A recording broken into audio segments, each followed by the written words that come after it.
Hello and welcome to the Book Bunch. My name is Sam. It is so great to have you guys here for another video. As usual, today we are going to be talking about an up and coming release. This book releases next month. It is The Soul Mark by J.J. Fisher.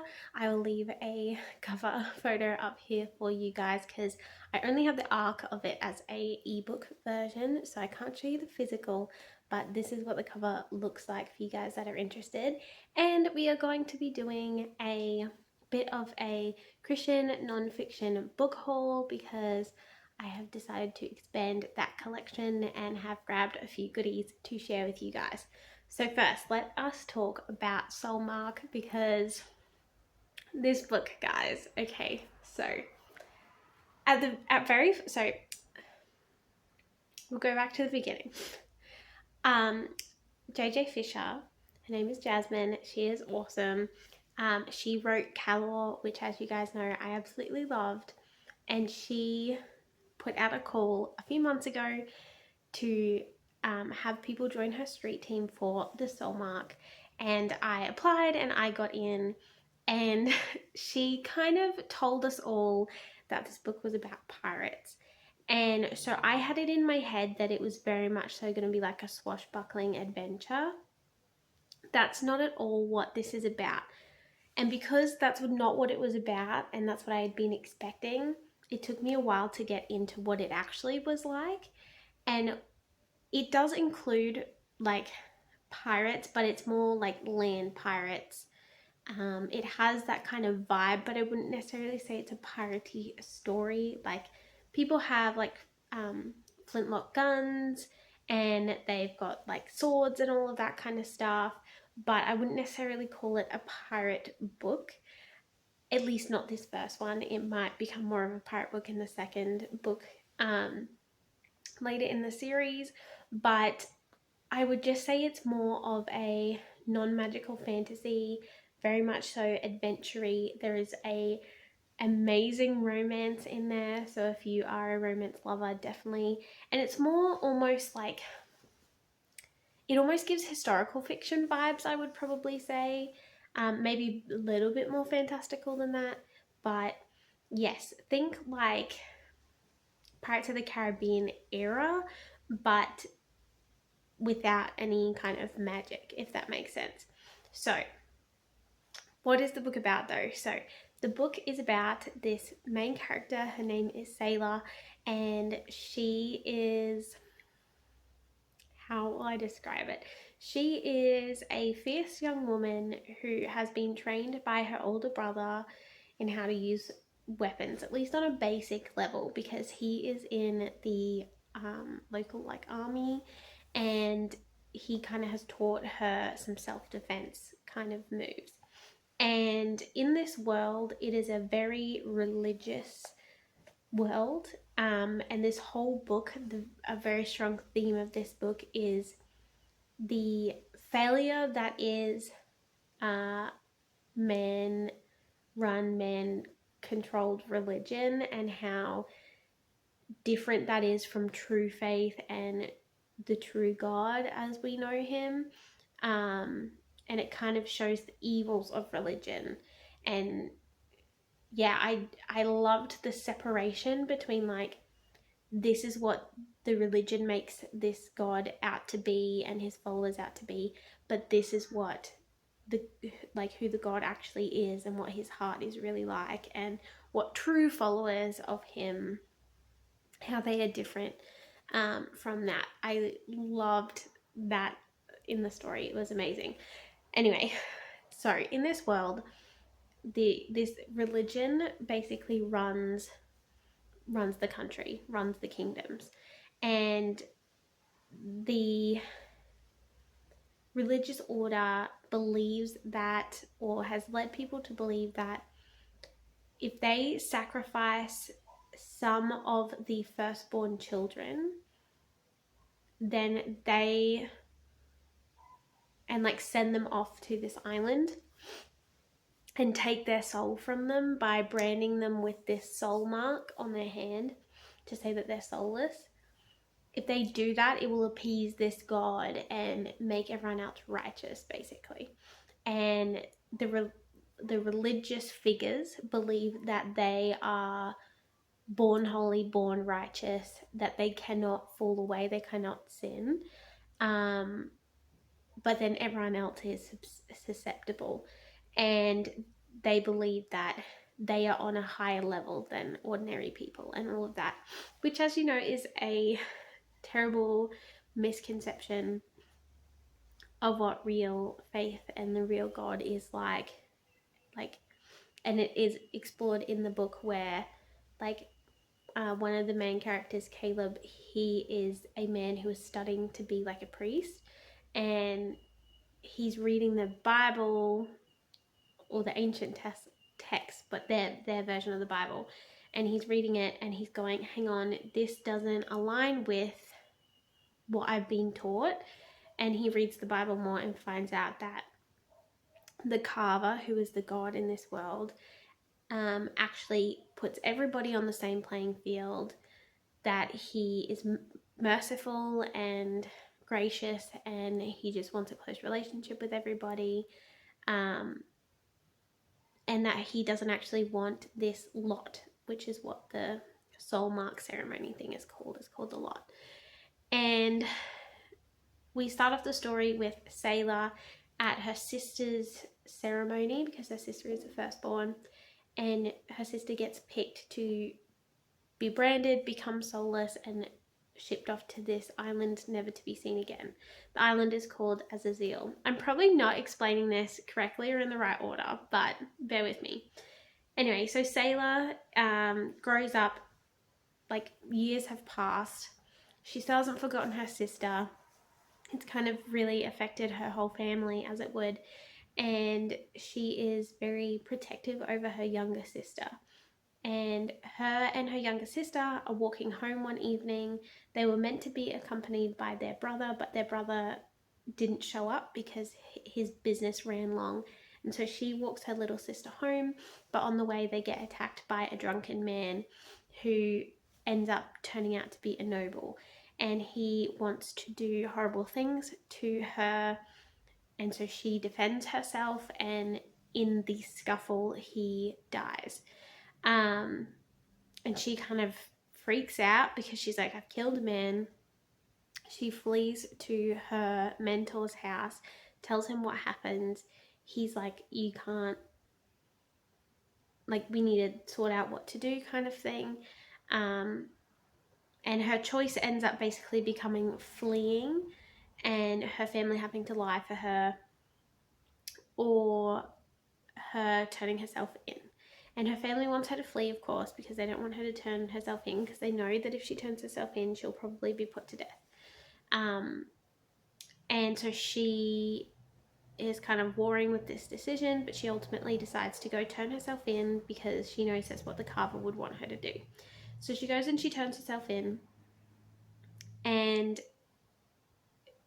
in her trial, it's kind of very swayed towards her death, because the guy she killed was a noble son, and he was going to become the next high priest and everything. And they, like, all these religious men and noble men couldn't possibly believe that he would have been a drunkard who tried doing horrible things and all of this kind of stuff. And so to protect his name, they make her out to be a liar and a murderer, and not the victim. So she is meant to get sentenced for death, but because of her age, the high priest rules that the carver has shown mercy, and instead she's going to be double branded as soulless, which is the sign of a criminal, because normal soulless people just have one mark, but if you are a criminal, you get it on both hands. And she's going to be shipped off to Azazel. And she has mixed feelings about it, because it means she might be able to find her sister Leary after all these years, but she's obviously also distraught about it because it means leaving her family, never seeing them again. And she ends up on this ship where she meets Caleb, she's kind of known of him, and they've had a couple of brief interactions as children, but, like, she doesn't know him. and she doesn't think he remembers who she is. And sure enough, he doesn't really remember who she is. But she keeps doing all these selfless things while aboard this ship, and he starts to develop feelings for her, but he obviously knows that he can't act on those feelings because a unbranded person can't be with a branded person. They're not allowed to touch. They can't come skin to skin, because if they do, then the unbranded soul will taint the branded soul will taint the unbranded soul, and then the unbranded soul will have to become branded. And yes, he knows he can't act on it, so he's like trying to keep his distance as much as possible, but also can't really help himself. And he's just very interested by her, but it also causes this war within himself, because he's trying to figure out what the carver's will is, and if this whole lot thing in general should even exist, and the branding should even exist. And yes, his mentor that he is learning from is a super bad guy, super evil guy, who wants Sailor dead. And yeah, he's like feeding all of this misinformation to Caleb, and Caleb's like, I don't know what to do, I just want to do the right thing by the carver and by everyone involved. And anyway, they end up making it to Azazel, and on Azazel she like makes a way for herself basically by joining this household of people who are a bit of a misfit bunch, but they have all come to know the mercy of the carver and his forgiveness and his love, and they have kind of turned from their ways and become really good people that kind of will look after themselves and try and bring other people into the fold. And so she goes and lives and works with them, and she keeps running into Caleb, and she's kind of sick of running into Caleb because she's like fallen in love with him and he's in love with her, but they both don't know that they're in love with each other, and they both know that they can't do anything about it because of their whole situation. And yes, that's kind of one storyline. And then the other storyline that is happening at the same time is, now that Sailor has arrived on Azazel, she is determined to find her sister Leary.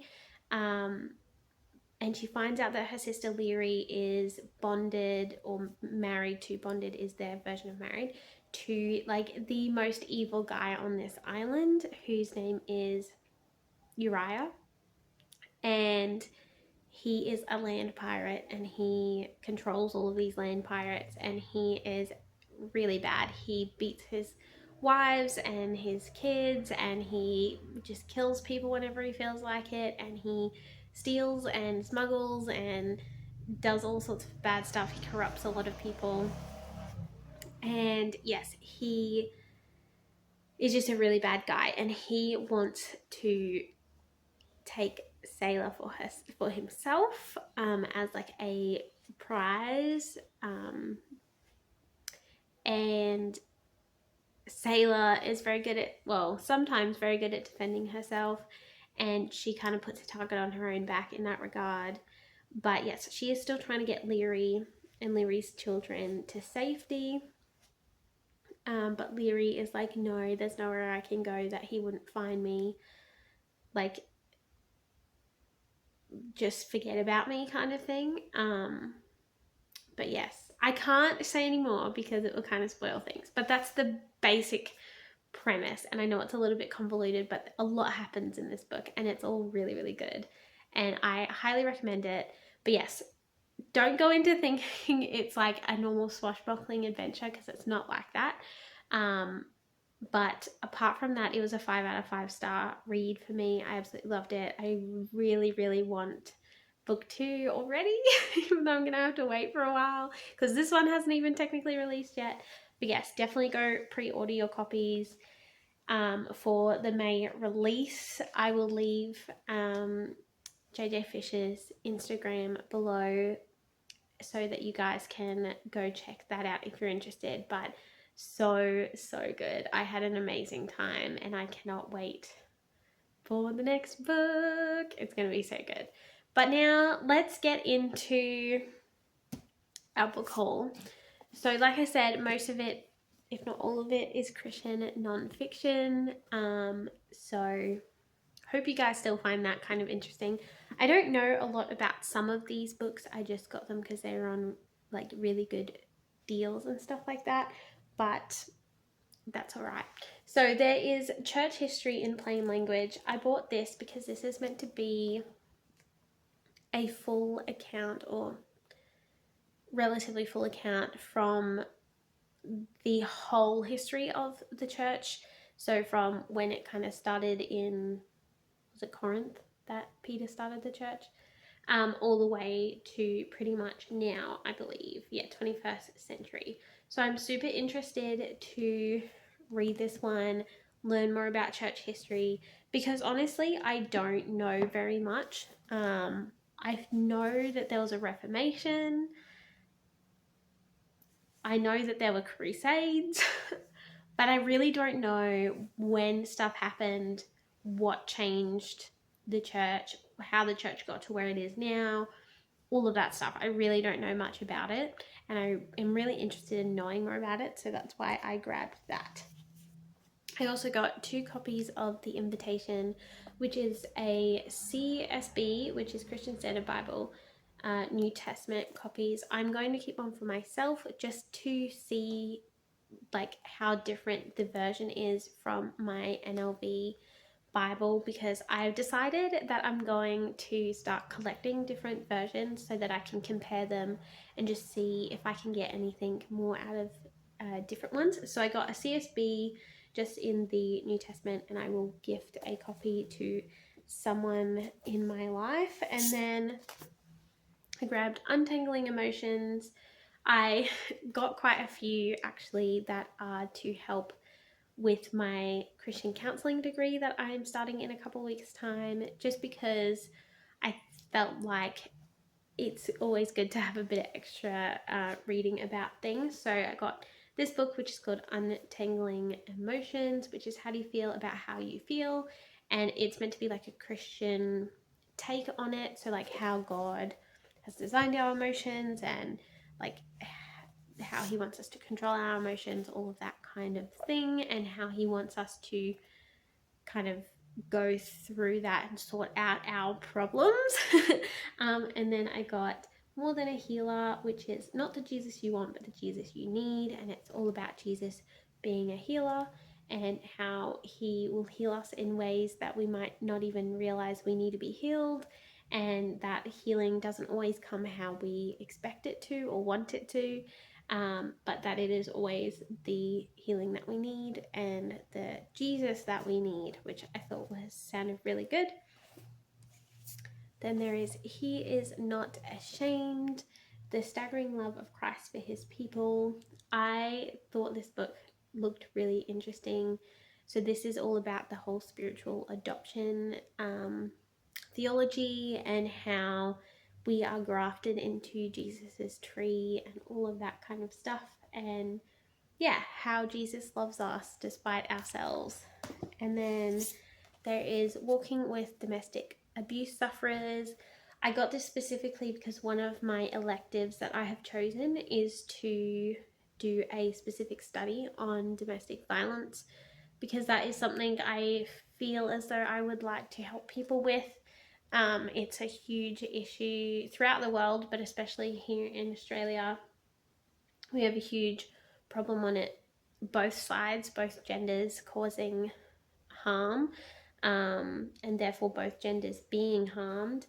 And I just, wanted to know more about it, especially through a biblical lens, because obviously that is a huge part of my degree and my faith and my life, and hopefully the people I will be treating's life. And even if they don't believe that kind of stuff, maybe that is a way in for that kind of stuff. And then there is Whatever Happened to the Human Race. I actually got a copy of this for my husband's grandmother for her birthday because she loves this kind of stuff. And I went back and got myself a copy because it actually sounded so interesting. So this is a book that was written quite a while ago, but it's now been like re-released with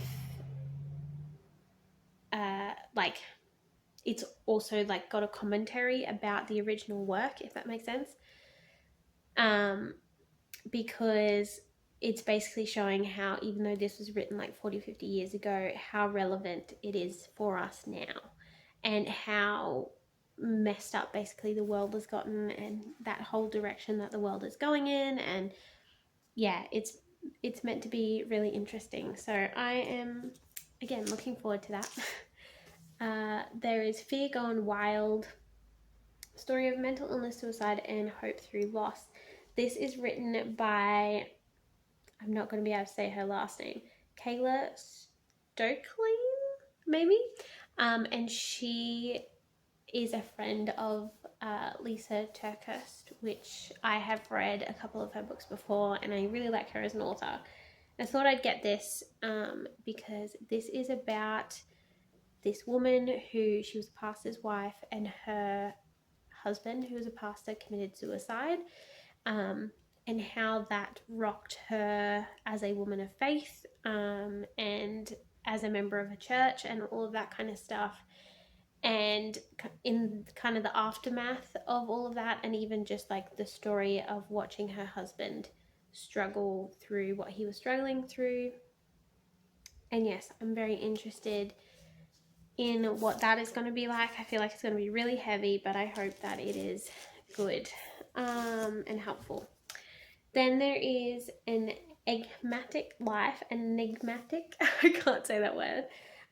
This is a biography about David Broughton Knox, who was a figure of the Anglican Church down south.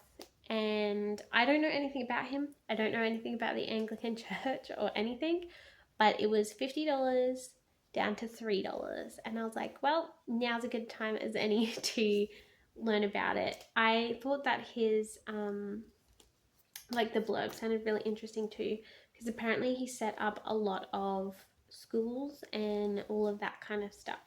So it was $3. If it's not interesting, it doesn't matter. And then there is What is Heaven Saying? Your Handbook to Operating in the Gift of Prophecy.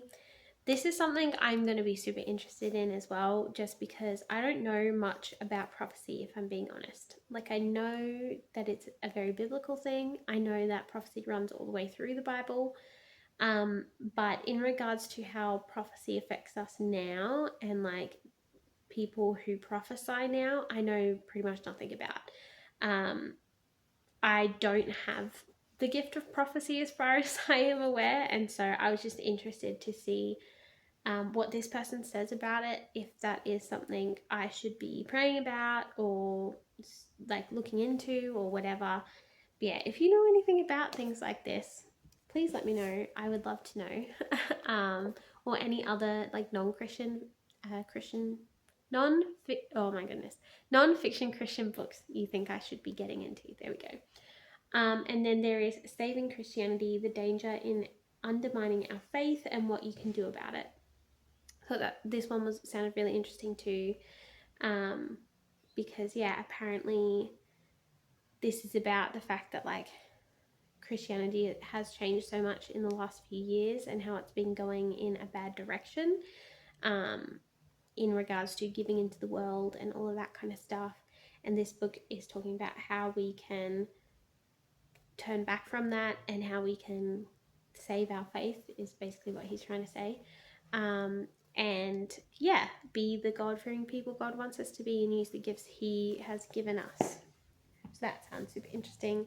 And then last but not least, I got this Canvas Bible, which is a message version.